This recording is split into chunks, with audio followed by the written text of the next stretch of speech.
Islam adalah agama. Kamu bingung mau belajar keislaman tapi terkendala jarak dan waktu? Atau kamu bingung mau belajar keislaman tapi yang ringkas dan mudah dipahami? Nah, kami tahu solusinya. Ayo ikuti program Kuliah Studi Islam atau KSI Online bersertifikat. Program ini telah diikuti oleh 100.000 lebih peserta dari seluruh Indonesia loh. Dan program ini 100% gratis. Kenapa sih kamu harus bergabung di program Kuliah Studi Islam atau KSI Online ini? Pertama, kedua, ketiga,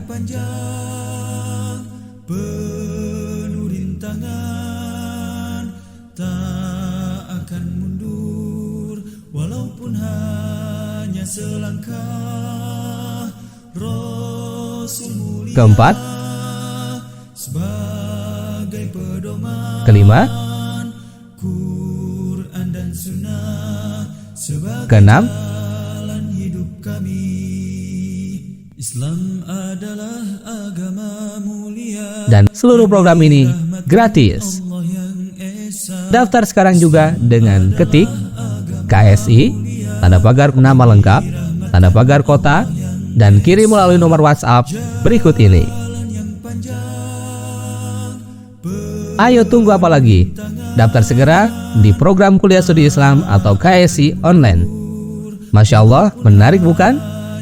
Bagi kamu yang ingin belajar keislaman tapi terkendala jarak dan waktu, dan yang ingin belajar keislaman tapi yang ringkas dan mudah dipahami, Kuliah Studi Islam atau KSI Online solusinya. sebagai jalan hidup kami.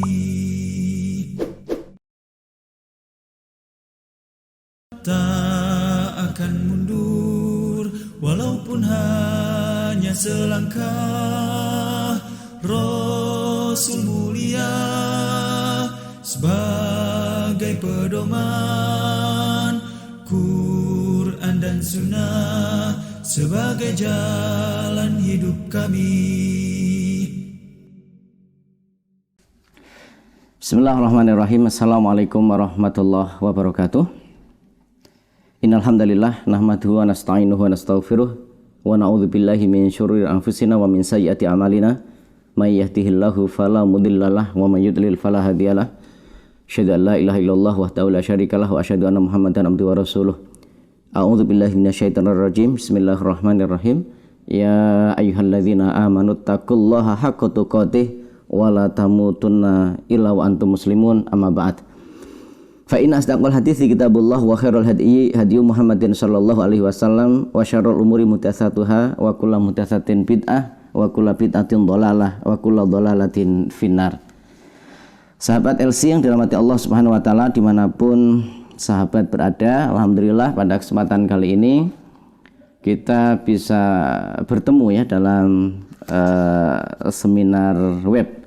Dan insya Allah pada kesempatan kali ini kita akan membahas tentang luasnya rahmat Allah Subhanahu wa ta'ala. Luasnya rahmat Allah Subhanahu wa ta'ala. Jadi ketika kita berbicara rahmat, kasih sayang dari seluruh makhluk yang ada di jagat raya atau alam semesta ini, termasuk yang paling kita dekat, yang kita lihat dekat itu adalah kasih sayang orang tua kepada anaknya, maka kasih sayang Allah Subhanahu wa ta'ala kepada makhluknya jauh lebih luas, lebih besar, lebih banyak daripada kasih sayang orang tua terhadap anak-anaknya. Baik orang tua itu adalah manusia, orang itu adalah binatang, ya kita ketahui betapa luasnya rahmat atau kasih sayang orang tua kepada anak-anaknya, maka luas rahmat Allah Subhanahu wa ta'ala terhadap makhluknya ini jauh lebih luas, lebih besar, dan lebih banyak. Baik, berbicara tentang luasnya rahmat Allah Subhanahu wa ta'ala berarti kita berbicara juga tentang ampunan Allah Subhanahu wa ta'ala, di mana manusia yang senantiasa berbuat salah, berbuat dosa, ya, yang mana kesalahan dan dosa ini mengundang azab Allah Subhanahu wa taala, murka Allah Subhanahu wa taala. Tapi karena luasnya ampunan Allah Subhanahu wa taala, kasih sayang Allah Subhanahu wa taala tidak serta-merta ketika kita melakukan kesalahan, manusia melakukan dosa, kemudian Allah Subhanahu wa taala azab dan siksa. Allah Subhanahu wa taala memiliki banyak cara untuk memberikan ampunan kepada hambanya. Diberikan waktu kita jeda ya, agar kita kemudian merasa menyesal. Kita bertaubat, kemudian Allah Subhanahu wa taala memberikan ampunannya kepada kita. Atau ketika kita banyak berbuat dosa, berbuat salah, kemudian kita iringi perbuatan salah dan dosa itu dengan perbuatan-perbuatan yang baik. Kita salah di satu sisi, kita juga gemar bersedekah di sisi yang lain, kita dosa di satu sisi, tapi kita gemar puasa, kita gemar sholat, ya, kita rajin ke masjid. Dengan itu Allah Subhanahu wa taala mengampuni hambanya. Bahkan Allah Subhanahu wa taala banyak sekali memberikan ampunan kepada hamba-hambanya, kepada kita tanpa kita meminta ketika Allah Subhanahu wa taala menghendaki, ya, karena ini adalah merupakan bagian dari sifat Rahman, sifat Rahim Allah Subhanahu wa taala kepada hambanya. Baik, dalam pembahasan ini setidaknya kita akan bagi menjadi 3 poin, ya. Yang pertama adalah pengenalan diri, siapa kita. Kemudian yang kedua adalah mengenal Allah Subhanahu wa taala, siapa Allah Subhanahu wa taala di dalam memberikan kasih sayangnya kepada manusia, dan apa yang harus kita perbuat saat kita melakukan dosa. Baik, yang pertama adalah siapa kita. Rasulullah SAW bersabda menggambarkan kita, kullu bani Adam khata'un. Jadi setiap anak Adam pasti banyak berbuat dosa. Bukan hanya berpotensi melakukan salah dan dosa, tetapi manusia banyak berbuat dosa. Mulai dari amanah yang Allah Subhanahu wa taala berikan kepada kita, mata kita apakah sudah sesuai dengan amanah yang Allah Subhanahu wa taala berikan kita gunakan. Tangan kita ini adalah amanah dari Allah Subhanahu wa taala, sudahkah kita tunaikan kewajiban-kewajiban tangan-tangan kita, otak kita, kepala kita, lisan kita, mulut kita, bibir kita, ya, kaki kita, perut kita, sudahkah kita tunaikan amanahnya? Apakah masih kita suka makan hal-hal yang haram, begitu ya, atau minuman yang dilarang oleh Allah Subhanahu wa taala, di mana minum yang dilarang Allah Subhanahu wa taala tidak semuanya secara zat adalah haram, tapi boleh jadi caranya yang tidak sesuai dengan cara syariat. Makan dengan tangan kiri seumpama, ya, makan minum panas-panas sehingga yang kita makan atau minum walaupun itu halal tapi enggak thayyib. Nah, ini bisa menimbulkan bahaya kepada kita dan membawa bahaya, itu adalah sebuah dosa. Belum lagi bagaimana interaksi kita antar manusia, apakah kita sudah menunaikan hak-hak tetangga kita, betapa banyak hak-hak tetangga kita yang kita langgar, apa keseharian kita, berapa banyak kewajiban kita yang seharusnya kita tunaikan kepada Allah Subhanahu wa taala, kewajibannya kita lalaikan, kemudian larangannya justru itu yang kita kerjakan. Ini sangat banyak hal yang kita telah lakukan dari perbuatan dosa. Tapi kemudian Rasulullah SAW bersabda melanjutkan daripada hadis ini, wa khairul khata'in at-tawwabun, dan sebaik-baik orang yang berbuat dosa adalah mereka yang segera bertaubat kepada Allah Subhanahu wa taala. Ya, penggalan pertama tadi hadis, kullu bani Adam khata'un. Setiap anak Adam, setiap manusia banyak berbuat dosa. Ini bukan untuk adjustment atau untuk justifikasi bahwa manusia tidak memiliki kesempatan untuk berbuat baik atau manusia tidak memiliki potensi banyak hal dari kebaikan-kebaikan, bukan, tetapi ini sebuah tahdzir. Ini adalah sebuah peringatan, warning dari Rasulullah Shallallahu Alaihi Wasallam. Hati-hati, kalian ini berpotensi untuk banyak berbuat dosa. Kalian ini sejatinya banyak berbuat salah dan dosa dalam kesehariannya. Untuk itu kalian harus bersihkan itu. Kalian harus melakukan penawar-penawarnya. Salah satu penawarnya yaitu wahirul khotoin at-tawwabun, sebaik-baik melakukan sebaik-baik orang yang berbuat dosa adalah mereka yang banyak bertaubat. Di sini kata-kata wahirul khotoin dan sebaik-baik orang yang berbuat dosa at-tawwabun adalah orang-orang yang banyak bertaubat kepada Allah Subhanahu wa taala. Artinya adalah sebaik-baik manusia adalah orang yang banyak melakukan taubat kepada Allah Subhanahu wa taala. Sudah bukan lagi kata-kata dan orang-orang yang banyak berbuat dosa, karena tadi sebelumnya sudah dipastikan oleh Rasulullah sallallahu alaihi wasallam, kullu bani Adam khata'. Setiap manusia itu banyak berbuat dosa. Dan setiap orang yang berbuat dosa adalah sebaik-baik orang yang banyak berbuat dosa adalah orang-orang yang bertaubat. Artinya, dan sebaik-baik manusia adalah manusia yang paling banyak bertaubat kepada Allah Subhanahu wa taala. Wujud taubat itu bisa berupa penyesalan. Ya, penyesalan. Ini adalah bahkan pertama kali yang harus kita lakukan. Kemudian yang kedua, berjanji untuk tidak berbuat dosa yang sama. Apakah berarti kita bisa boleh melakukan dosa yang berbeda? Bukan, tetapi maksudnya jangan sampai kita secara sengaja melakukan perbuatan-perbuatan dosa yang pernah kita lakukan. Walaupun boleh jadi mungkin setelah kita bertaubat kita salah lagi. Dan maka dari situ kita bertaubat lagi. Kita salah lagi, kita bertaubat lagi. Yang terpenting, begitu kita jatuh, kita bangun, kita jatuh, kita bangun, kita jatuh, kita bangun. Begitu terus. Itulah dinamika manusia, ya. Allah Subhanahu wa taala ciptakan manusia sedemikian. Nanti kita akan lihat di hadis berikutnya. Yang terpenting tadi, selalu iringi kesalahan kita, dosa kita dengan taubat. Dan kita harus timbul dan tenggelam antara dosa dan bertaubat. Jangan sampai kita berdosa, kemudian kita tunda taubat kita. Kita tidak tahu apakah umur kita sampai di mana kita rencanakan bertaubat tersebut atau tidak, ya. Untuk itu kita harus senantiasa iringi, karena kematian kita dikatakan husnul khotimah hanya ada dua keadaan. Yang pertama saat kita bertaubat kepada Allah Subhanahu wa taala, yang kedua saat kita berbuat amal solih.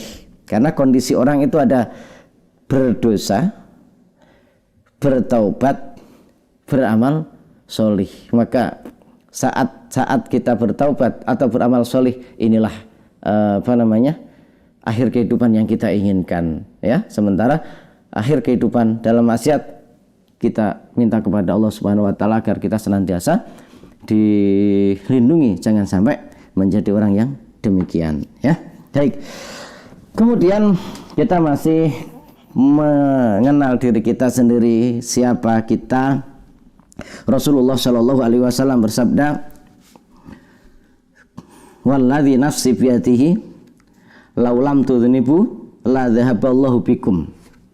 Demi zat yang diriku berada di tangannya, kata Rasulullah, demi Allah, jika kalian tidak berbuat dosa, ya, maka Allah akan hilangkan kalian, akan musnahkan kalian. Wala ja'a biqaumin yudnibuna, dan Allah akan datangkan kaum lain yang berdosa. Fayastaghfirunallaha wa yaghfiru lahum. Lalu mereka pun minta ampun kepada Allah dan Allah pun ampuni dosa mereka. Inilah dinamika kehidupan.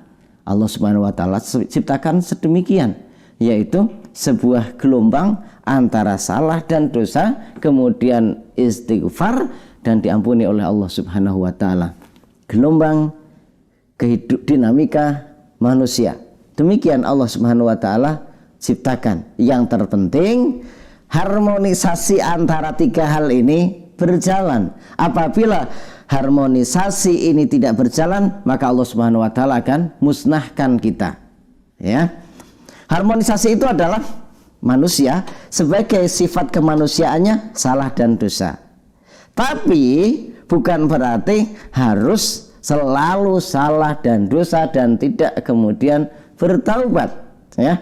Tapi seharusnya salah, dosa, taubat diampuni oleh Allah Subhanahu wa taala. Salah lagi, taubat lagi, diampuni oleh Allah Subhanahu wa taala lagi. Ini dinamisasi daripada kehidupan manusia. Ketika ini tidak terjadi, Allah akan musnahkan. Kalau ada manusia kok atau seluruh manusia ini nggak pernah dosa, baik terus, justru yang seperti ini Rasulullah katakan, demi Allah seandainya kalian tidak pernah berdosa, maka Allah Subhanahu wa taala akan musnahkan dan akan diganti oleh jenis manusia, model manusia yang berdosa kemudian bertaubat dan Allah Subhanahu wa taala ampuni.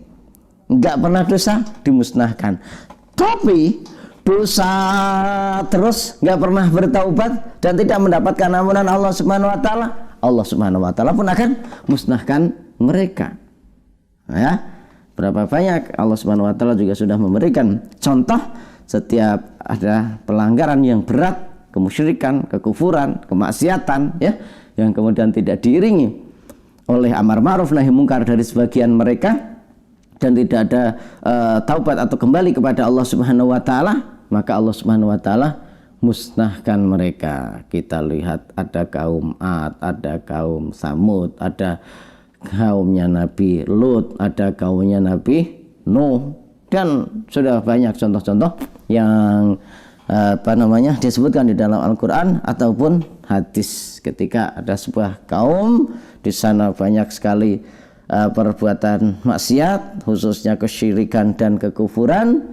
Kemudian di sana tidak ada amar ma'ruf nahi mungkar, atau ada amar ma'ruf nahi mungkar tapi diabaikan oleh penduduk yang telah banyak melakukan kemaksiatan kepada Allah Subhanahu wa taala. Allah timpakan azab kepada mereka dan mereka dimusnahkan sama sekali. Kaum Nabi Nuh yang tidak mendengar seruan Nabi Nuh alaihissalam ditenggelamkan oleh Allah Subhanahu wa taala. Kaum Nabi Lut, ya, yang tidak menerima dakwah Nabi Lut alaihissalam, ditimpakan kepada mereka guntur yang menggelegar, kemudian mereka dikubur oleh Allah Subhanahu wa taala, dan yang lain sebagainya dari kisah-kisah orang terdahulu yang telah diceritakan oleh Allah Subhanahu wa taala di dalam Al-Qur'an dan As-Sunnah tentang kebinasaan mereka ketika mereka bersalah dan tidak mau bertaubat kepada Allah Subhanahu wa taala.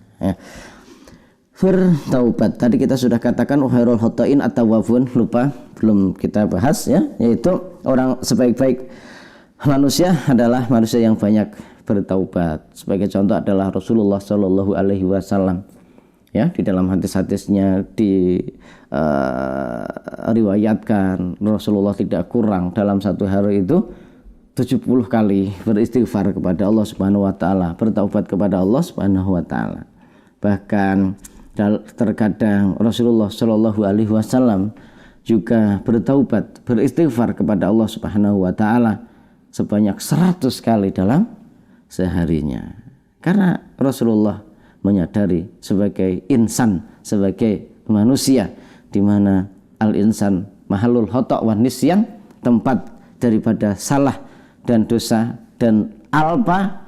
Rasulullah SAW senantiasa mengucapkan istighfar kepada Allah Subhanahu wa taala. Maka Rasulullah adalah sebaik-baik manusia, dan begitu memang kenyataannya. Rasulullah adalah sebaik-baik manusia, dan kita harus menjadikan Rasulullah SAW sebagai teladan dalam kehidupan kita.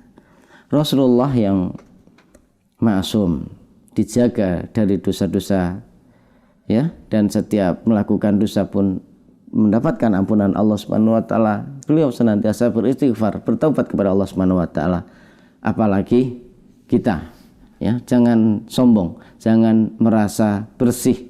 Enggak ada manusia yang bersih dari salah dan dosa. Bahkan ketika kita menyatakan diri tidak memiliki salah dan tidak memiliki dosa, itu adalah merupakan gumpalan daripada kesalahan atau dosa, kesombongan, ya. Baik. Walladzi nafsi biyadihi law lam tudhnibu la dhahaballahu bikum wa la ja'a bikum min yudhnibuna fayastaghfirunallaha fayaghfiru lahum. Inilah dinamika yang Allah Subhanahu wa taala ciptakan untuk manusia hidup dengan banyak salah, mereka bertaubat, mereka diampuni Allah Subhanahu wa taala. Ini kita punya banyak potensi berdosa. Kita sekarang beralih kepada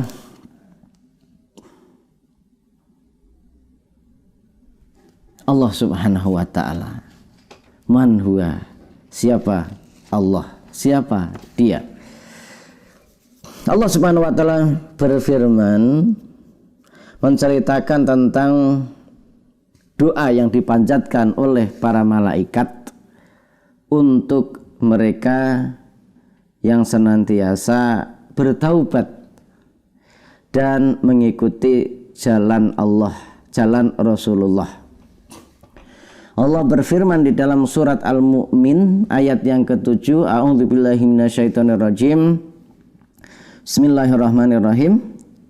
Rabbana wasi'ta kulla syai'in rahmatan wa ilma. Ini kata para malaikat memuji Allah Subhanahu wa taala sebelum nanti mereka memohon kepada Allah Subhanahu wa taala, ya. Jadi mereka memuji dulu kepada Allah, ya Rabb kami, rahmat dan ilmumu meliputi segala sesuatu. Ini juga salah satu bentuk adab atau cara agar saat kita berdoa dikabulkan oleh Allah Subhanahu wa taala. Ya, kita membaca puji-pujian untuk Allah Subhanahu wa taala. Rabbana wasi'ta kulla syai'in wa rahmatan wa ilma. Ya Rabb kami, rahmat dan ilmumu meliputi segala sesuatu. Ini kan pujian. Kemudian baru para malaikat berdoa kepada Allah, faghfir lilladzina tabu. Maka berilah ampunan kepada orang-orang yang bertaubat, wattaba'u sabilaka, dan mereka yang mengikuti jalanmu, waqihim adzabal jahim, dan lindungilah mereka dari siksa neraka yang menyala-nyala. Ini keutamaan bagi orang yang bertaubat, ya. Keutamaan bagi orang yang bertaubat salah satunya adalah didoakan oleh para malaikat agar diampuni oleh Allah Subhanahu wa taala. Dan Allah Subhanahu wa taala sebagaimana yang disebutkan juga oleh malaikat sebelum para malaikat ini berdoa kepada Allah, Rabbana wasi'ta kulla syai'in wa rahmatan wa ilma. Allah maha luas rahmatnya, maha luas ampunannya. Dan ketika malaikat berdoa faghfir lilladzina tabu, maka berilah ampun kepada mereka yang bertaubat, wattaba'u sabilaka, dan orang-orang yang senantiasa mengikuti jalan Allah Subhanahu wa taala. Malaikat yakin Allah Subhanahu wa taala akan memberikan ampunan kepada mereka atas dasar pengetahuan mereka bahwa Allah adalah zat yang maha luas rahmatnya, ya.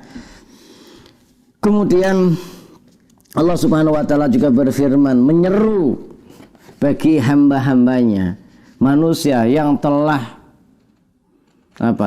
tersesat jauh dari kebenaran, tersesat jauh dari jalan Shirathul Mustaqim, tersesat jauh dari panduan syariat Islam. Allah berfirman, "Qul," katakanlah. Ini perintah Allah kepada Rasulullah Shallallahu alaihi wasallam untuk menyampaikan kepada mereka yang telah berbuat dosa yang sangat banyak, berbuat dosa yang sudah melampaui batas, bukan kriminalitas yang ringan, bukan dosa dan salah yang ringan, tapi dosa dan salah yang sudah menggunung. Allah katakan, ya ibadiyalladzina asrafu. Katakanlah, wahai hamba-hambaku yang melampaui batas terhadap diri mereka. Ya, kul ya ibadiyalladzina asrafu ala anfusihim. Katakanlah, wahai Muhammad, ya, hai hamba-hambaku yang melampaui batas terhadap diri mereka sendiri. Mereka yang sudah melampaui batas.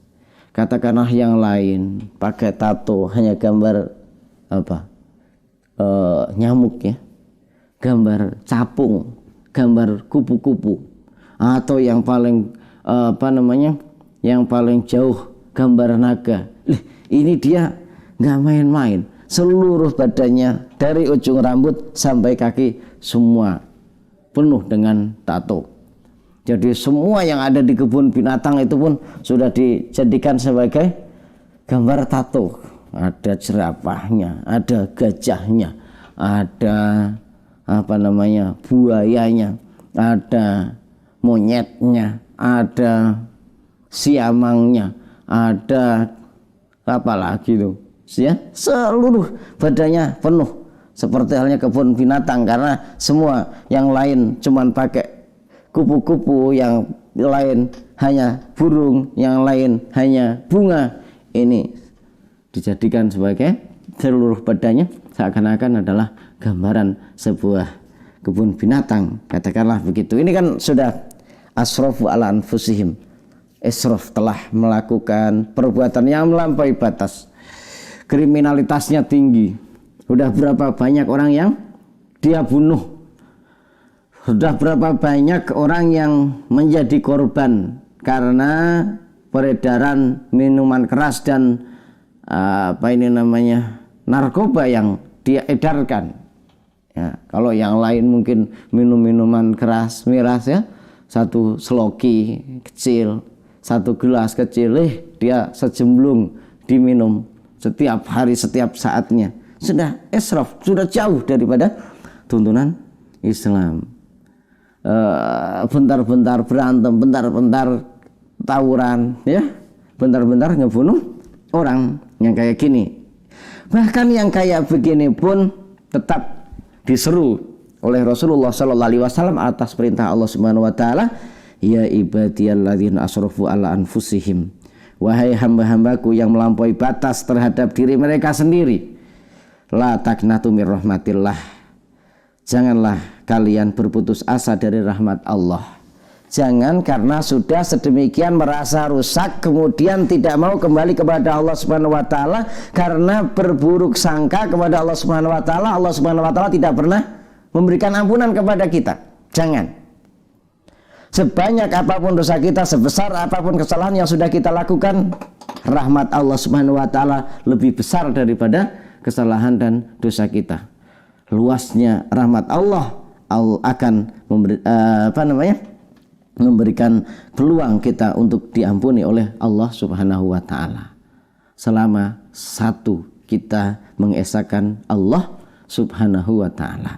Allah tutup di dalam ayat ini, innallaha yaghfiru dzunuba jami'a, sesungguhnya Allah Subhanahu Wa Taala akan mengampuni seluruh dosa. Yaghfiru dzunuba jami'a, Allah Subhanahu, sesungguhnya ada inna, kata-kata sesungguhnya ini adalah taukid, kata penguat, ya.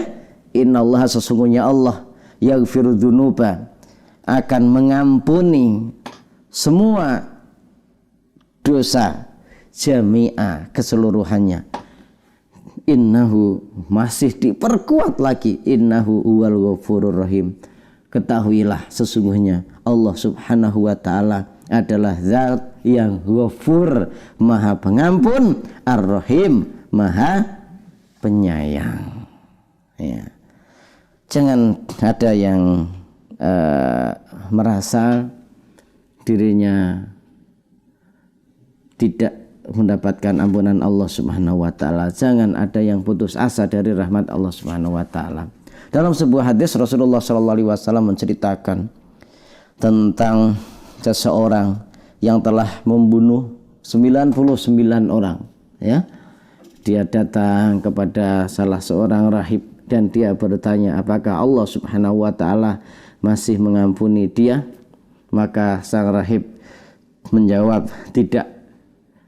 Maka dengan jawaban tersebut, orang tersebut justru marah dan membunuh rahib, sehingga jumlah yang dibunuh menjadi 100.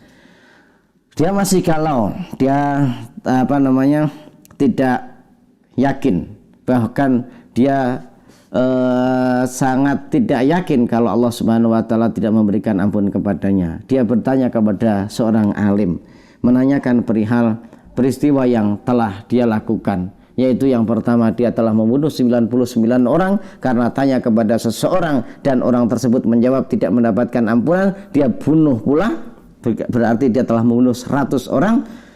Maka orang alim itu menyatakan Allah Subhanahu wa taala akan senantiasa menerima taubat bagi mereka yang ingin kembali kepadanya. Maka orang tersebut kemudian bertaubat, ya, bertaubat, ingin memperbaiki diri. Oleh orang alim tersebut diberikan saran, tempat tinggalmu itu adalah tempat tinggal yang buruk, lingkunganmu adalah lingkungan yang buruk. Apabila engkau ingin berubah, ingin bertaubat, maka pergilah ke suatu tempat, suatu komunitas, suatu tempat tinggal, perkampungan, ya. Di sana hidup orang-orang yang bertakwa kepada Allah Subhanahu wa taala. Pergilah ke sana dan perbaiki diri di sana. Berangkatlah dia. Ternyata di tengah perjalanan dia meninggal, ya. Maka disitulah kemudian ada dua malaikat yang bersengketa antara malaikat rahmat, ya, yang membawa rahmat Allah Subhanahu wa taala, dan malaikat azab yang dia berhak untuk membawa ruh daripada para pendosa. Mereka bersengketa siapa yang berhak untuk membawa ruhnya. Maka kemudian datang lagi satu malaikat dan memberikan penengahan. Gini saja, diukur secara tempat dia bertaubat dengan tempat ini, dan antara tempat ini dengan tempat di mana kampung yang ia tuju. Ternyata jarak tempat dia meninggal dengan kampung tempat bertaubat dia, ya, sebagai penyempurnaan taubat dia lebih dekat. Maka dia dibawa oleh malaikat rahmat, menunjukkan bahwa betapapun besar apa yang telah kita lakukan, maka Allah Subhanahu wa taala senantiasa menerima taubat hamba-hambanya selagi dia melakukan taubat secara sungguh-sungguh, atau yang biasa kita tahu atau kita istilahkan dengan taubat nasuha, penyesalan yang serius, kemudian berjanji untuk tidak lagi terulang lagi melakukan perbuatan dosanya.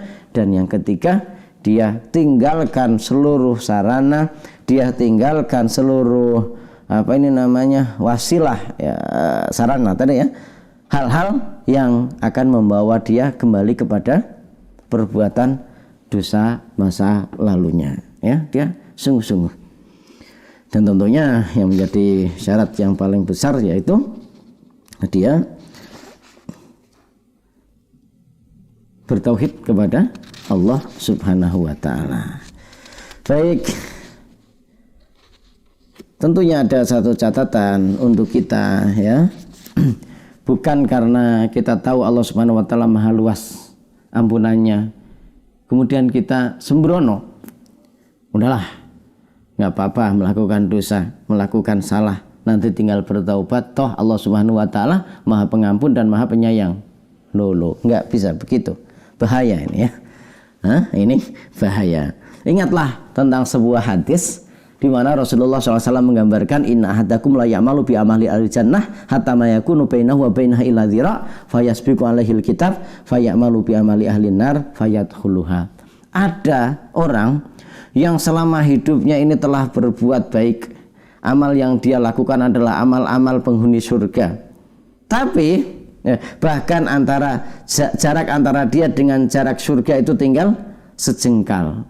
Tapi ternyata di akhir kehidupannya dia beramal dengan amal ahli neraka, perbuatan-perbuatan buruk, dan tidak sempat bertaubat kepada Allah Subhanahu wa taala. Dia mati dan pada akhirnya dia masuk ke dalam neraka. Jangan sampai seperti itu ya. Tadi kita sudah katakan di awal, kehidupan husnul khotimah setidaknya itu antara dua hal, antara seseorang sedang berbuat amal baik atau dia dalam kondisi bertaubat. Adapun saat kita berbuat buruk, ya ini adalah su'ul khotimah.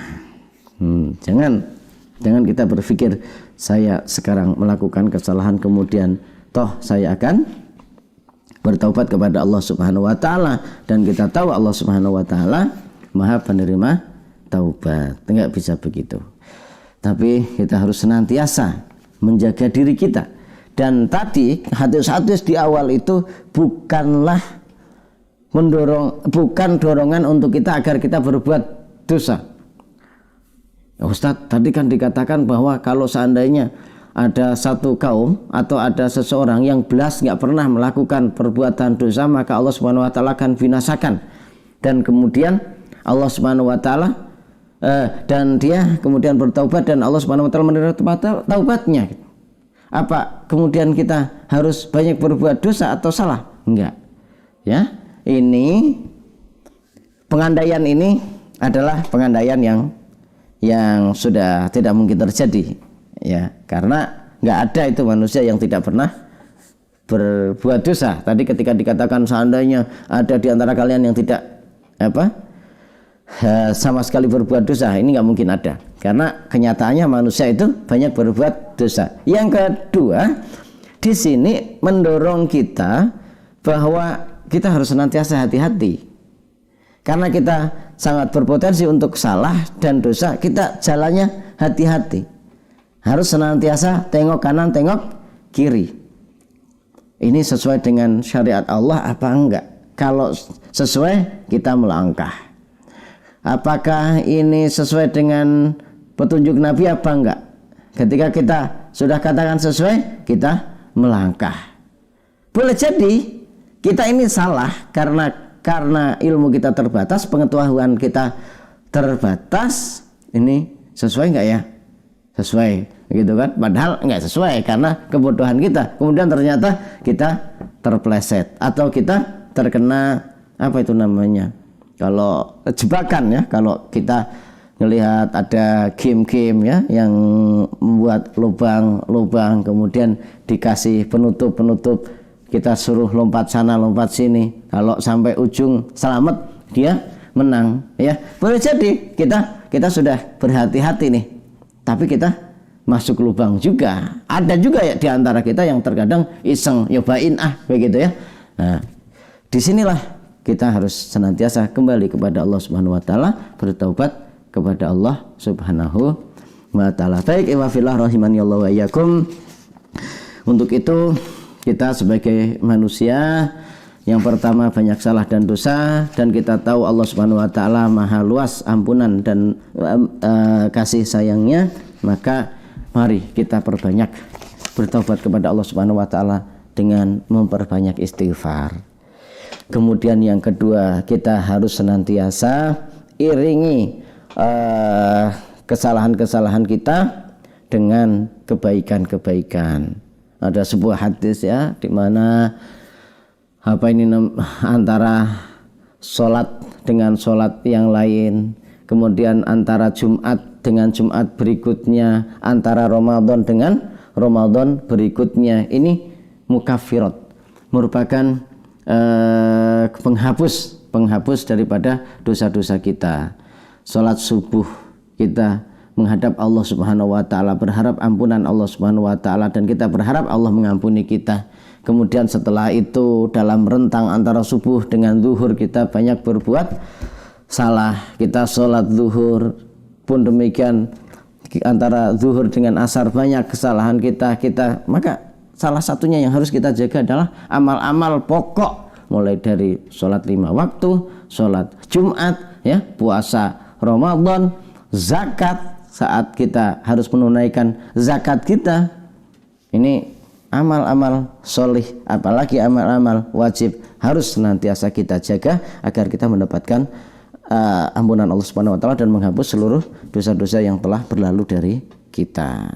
Dan kemudian senantiasa bermuhasabah, ya, dalam kesendirian kita, menjelang tidur kita bisa absen dari jam sekian kita melakukan apa. Disitulah kita tutup dengan taubat, beristighfar kepada Allah Subhanahu wa taala sebelum kemudian kita membaca doa-doa menjelang tidur, dan mudah-mudahan kita tertidur sudah ada dalam ampunan Allah Subhanahu wa taala. Ketika ternyata ruh kita dikembalikan, kita bangun dalam kondisi sebagai hamba yang baik, ya, yang sudah diampuni dosa-dosanya. Kalaulah Allah Subhanahu wa taala tidak mengembalikan ruh kita, artinya kita diwafatkan untuk selamanya, kita sudah dalam kondisi diampuni oleh Allah Subhanahu wa taala. Demikian, mudah-mudahan bermanfaat.